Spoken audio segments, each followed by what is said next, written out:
আসসালামু আলাইকুম মিনুস ভাই। ওয়ালাইকুম আসসালাম। ভাই কেমন আছেন? আলহামদুলিল্লাহ ভাই। ভাই এই যে কি কেবলের কাজ করছেন এটা দেখতেছি। এটা হচ্ছে 11 কেবি একটা এইচটি কেবল।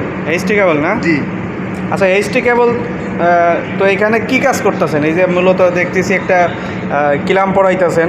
ভাই এইচটি কেবলের ক্ষেত্রে আমাদের যেই এই শিল আর্থিং শিলগুলা, হ্যাঁ। এইচটি কেবল ক্ষেত্রে অবশ্যই আপনাকে এই গ্রাউন্ডিং শিলগুলো বের করে রাখতে হবে আর্মারের সাথে থেকে, এবং ভিতরে যে কপার শিল থাকে সেই শিল থেকে আমরা দেখেন আলাদা আলাদাভাবে 3টা গোরের কেবল আমরা, মানে 3x95 mm কেবল। হ্যাঁ। তো আমরা 3টা থেকে আলাদা আলাদা করে 3টা আনছি এবং 3টাকে একত্র করে আর্মারের সাথে অ্যাড করে এখান থেকে কমন একটা আর্থিং শিল বের করে রাখছি। পরবর্তীতে আমরা আমাদের যে বোরিং করে যে গ্রাউন্ডটা করব, হ্যাঁ। সেই গ্রাউন্ডিংয়ের সাথে আমরা এটা লাগাই দিব আর কি। এটা আর্থিং পিটের সাথে যাবে? হ্যাঁ, হ্যাঁ, আর্থিং পিটের সাথে যাবে। এটা আমরা দুই সাইডেই করি কিন্তু।